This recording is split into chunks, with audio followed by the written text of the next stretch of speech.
The year is 1520. The drums of Tenochtitlan thunder beneath a violet sky, rolling through the city like the heartbeat of the gods. The great temple rises at its center, a mountain of carved stone and smoke. On its steps, dancers spin in gold and feathers, their bodies glistening under torchlight. Incense drifts upward, sweet and heavy, feeding the heavens.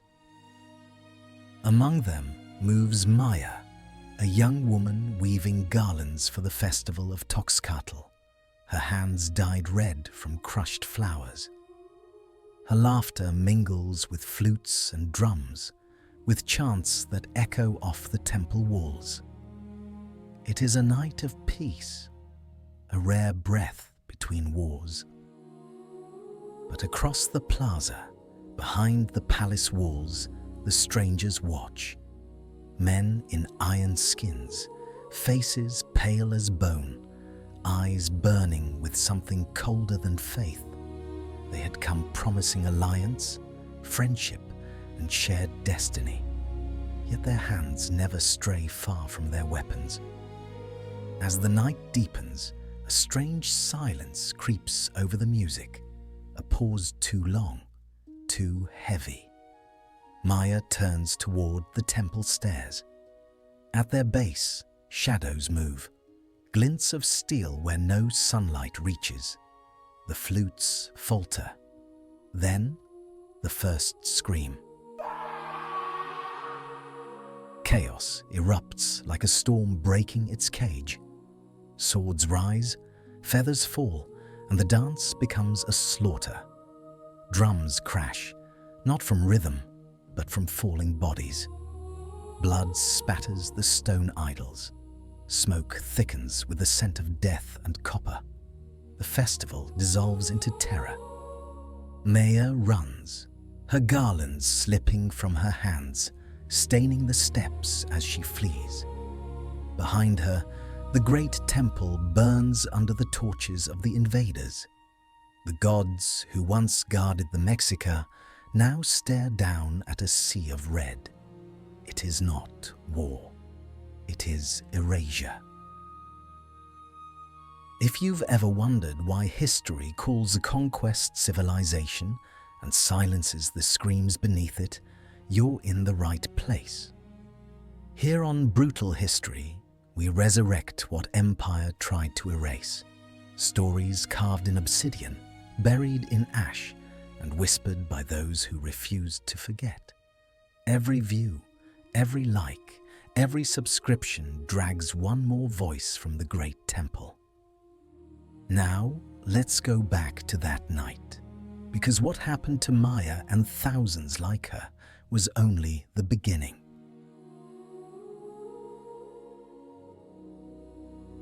To understand what happened to Maya, you need to see the empire that shattered around her in a single night. The Spanish called it a preemptive strike. The Mexica called it betrayal. History would remember it as the Toxcatl massacre. But names don't capture the smell of entrails on temple stone, or the sound of steel cutting through ceremonial feathers. Pedro Alvarado, Cortés's second-in-command, gave the order. With Cortés away in Veracruz, Alvarado commanded the Spanish garrison in Tenochtitlan. The Mexican nobles had asked permission to hold their festival, a gesture of goodwill, a celebration of Huitzilopochtli, the god of war and sun. Alvarado agreed. But as the drums thundered and the dancers spun, he saw not devotion, but conspiracy. Or perhaps he saw opportunity. The Spanish soldiers moved with practiced brutality. They sealed the exits first, the gates to the temple courtyard, the narrow passages between the palace walls. Then they attacked. Swords flashed in the torchlight, cutting through unarmed dancers mid-spin. Noblemen in jaguar pelts fell beside commoners in cotton. The plaza moments before alive with music, became an abattoir. Maya ran toward the temple steps, her flower garlands scattering like blood drops. Around her, bodies crumpled. A drummer with his hands still raised, a singer with hymns dying on his lips. The Spanish moved through the crowd like reapers through grain, their armor splattered red, their faces twisted with something between fear and fury. She didn't make it far. A soldier caught her by the hair, yanking her backwards so hard she felt strands tear from her scalp. She screamed, but her voice was swallowed by thousands of others. He dragged her toward the palace walls, away from the main slaughter, where other soldiers had cornered a group of women and girls. What happened next isn't written in the proud chronicles of Conquest. It's buried in the Nahuatl accounts, in the testimonies collected decades later by Franciscan friars who actually listened. In the Florentine Codex, compiled by Bernardino de Sahagún, indigenous survivors described it plainly.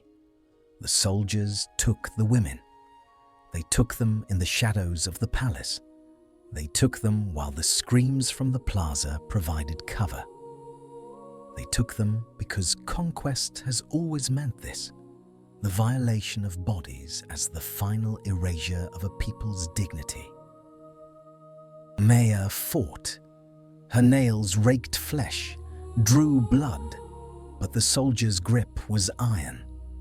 He threw her against the stone wall, the impact knocking the breath from her lungs. His hands tore at her huipil, the embroidered tunic she'd worn for the festival, ripping the fabric her mother had woven with prayers. His breath reeked of pulque and something rancid. His weight crushed her, pinned her, made her bones feel like they would snap. She turned her face to the side, unable to bear looking at him, and saw other women suffering the same fate. A girl no older than 14, her face streaked with tears and blood. An older woman, a priestess by her jade ornaments, her eyes vacant, already gone to some place beyond pain. Their attackers grunted like animals, their armor clanking, their swords discarded nearby, still wet from the massacre. The violation was methodical, efficient. The Spanish had learned this tactic in the Reconquista, perfected it in the Caribbean, and now deployed it here. To conquer a people, you break their warriors. To erase a people, you defile their women, shatter their lineages, and leave scars that echo through generations. When the soldier finished with Maya, he simply walked away. No words, no acknowledgement of her humanity. She lay there, her body screaming, her mind fracturing. Around her, other women sobbed or stared silently at the sky. Some didn't move at all. The massacre in the plaza continued for hours. Spanish sources later claimed they killed 600. Yaotl accounts say thousands. The courtyard ran red, the blood pooling in the carved channels meant for rainwater, flowing down the temple steps like a crimson river. The Spanish cut off hands, disemboweled dancers, beheaded nobles, and piled their ornaments, gold, jade, turquoise, in heaps for later division. Bernal Castillo, a conquistador who chronicled the conquest, barely mentioned Toxcatl. When he did, he justified it. The Mexica were planning an uprising, he claimed. They had to be stopped, but other accounts reveal the truth. The dancers were unarmed. The exits were sealed before any aggression. This was no battle. It was a slaughter designed to terrorize. The city erupted in rage, By dawn, Tenochtitlan's canals boiled with warriors. The causeways, the only escape routes from the island city, were cut. The Spanish garrison, now trapped in Moctezuma's palace, faced a siege. Alvarado's gamble had backfired catastrophically, but the damage was done. The sacred festival, a cornerstone of Mexica identity, had been desecrated. The trust, fragile as it was, shattered beyond repair. Maya crawled from the shadows as the sun rose. Her body broken, her spirit barely tethered. She stumbled through streets filling with armed warriors, past the temple where bodies still lay tangled in feathers and blood. The city she knew was gone. The gods had not intervened. The strangers in iron had revealed their true nature, not as allies, but as destroyers. And this was only the beginning. The siege that followed Toxcatl was a reckoning written in stone and blood. The Mexica, their patience shattered, their sacred space defiled, transformed from hosts into hunters. Warriors poured through the streets like floodwaters, obsidian-edged clubs in hand, war cries echoing off the canal walls. The Spanish garrison, trapped in Moctezuma's palace with their Tlaxcalan allies, barricaded themselves behind walls that grew thinner with each passing day. Maya found herself swept into a city transformed by grief and fury. Women who had danced beside her now carried water to warriors. Children ferried stones for slings. The canals, usually bustling with trade canoes, now carried only weapons and wounded. She moved through it all like a ghost, her body healing slowly, her mind struggling to reconcile the world that was with the world that remained. The Spanish blamed Moctezuma for the uprising. Some accounts claim Alvarado paraded the emperor before his people, forcing him to call for peace. But the Mexica no longer listened to their captive ruler. When Moctezuma appeared on the palace walls, stones flew. Whether thrown by his own people in rage or by Spanish hands to silence him, the emperor fell, mortally wounded. His death marked the end of an era, the last thread connecting the old world to this new nightmare. On June 30th, 1520, the Spanish attempted their escape. La Noche Triste, the Night of Sorrows, they called it. Loaded with stolen gold, dragging cannons across portable bridges, they fled through the darkness. The Mexica attacked from canoes, from rooftops, from every shadow. Spanish soldiers, weighed down by plundered treasure, drowned in the canals. The causeways ran red, the water choked with bodies in armor sinking like stones. Maya watched from a rooftop as the invaders fled. She felt no joy, only a hollowness that echoed deeper than revenge. Around her, women ululated victory cries, but she remained silent. She had seen too much. The Spanish were retreating, yes, but they would return. Men who did what they did at Toxcatl did not simply vanish.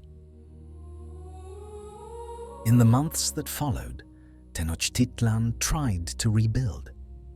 New leaders rose, Cuitlahuac, then Cuauhtémoc, the last emperors of a dying world. They fortified the city, trained warriors, and prepared for the inevitable.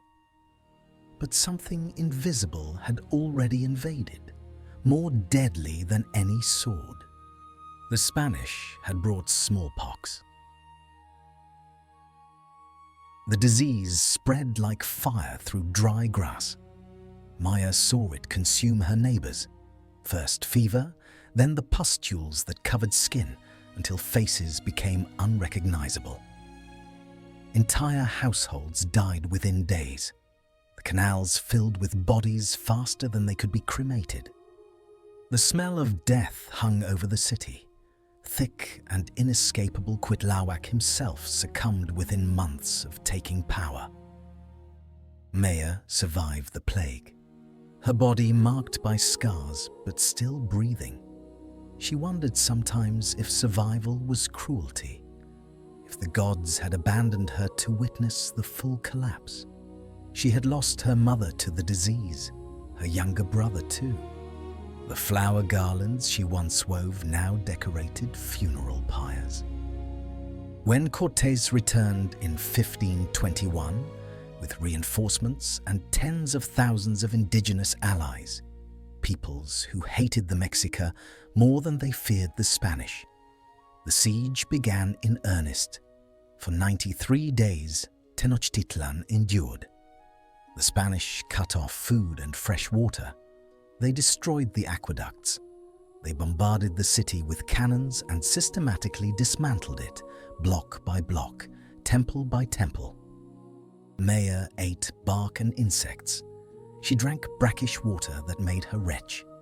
Around her, people collapsed from starvation, their bodies too weak to even bury.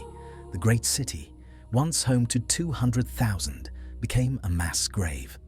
The canals, choked with corpses, bred disease. The air itself felt poisoned. On August 13th, 1521, Cuauhtémoc surrendered. The Spanish captured him fleeing by canoe, and with him fell the last defiance of Tenochtitlan.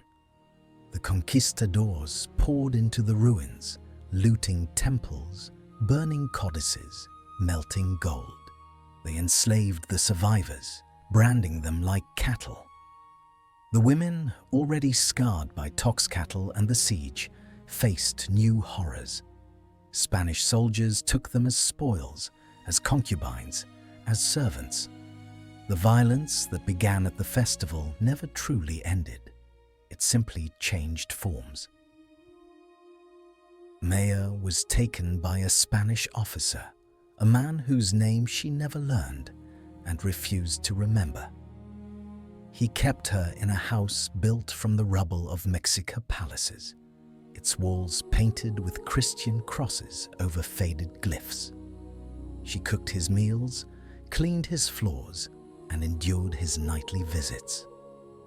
She became one of thousands of indigenous women erased into Spanish households, their identities dissolved, their children born into a world that denied their mother's heritage. But Maya remembered. In the quiet moments when her master slept or rode out to claim more land, she whispered stories to the other servants. She taught them the old songs, the ones sung at Toxcatl before the screaming started. She showed them how to weave patterns her mother had taught her, symbols of Huitzilopochtli hidden in Christian textiles. Each small act was resistance, a refusal to let the smoke of the great temple fade completely.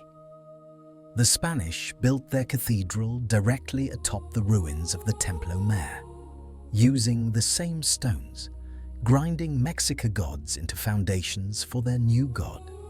They renamed the city Mexico, a twisted echo of Mexica, and declared it the heart of New Spain. They wrote their histories, casting themselves as civilizers, as bringers of light to a dark land. They called the massacre at Toxcatl a necessity. They called the conquest divine will. But Maya's story, and the stories of countless women like her, survived in whispers, in codices hidden from priests, in the Yaotl testimonies collected by friars who dared to listen. They survived in the DNA of a people who refused to vanish, in the languages still spoken despite centuries of suppression, in the memory that empire tried to drown in blood. The drums of Tenochtitlan fell silent in 1521. The dancers never returned to the great temple, but their echo lives in every retelling, every archive opened, every truth dragged from the smoke. This isn't just history. It's a wound that never healed because the world never acknowledged it bled. Here on Brutal History, we don't let the screams fade into footnotes. We honor Maya and the thousands who danced that night. We name the violence. We remember. The great temple may be ruins, but its story, their story, is ours to carry. Subscribe and keep the drums beating.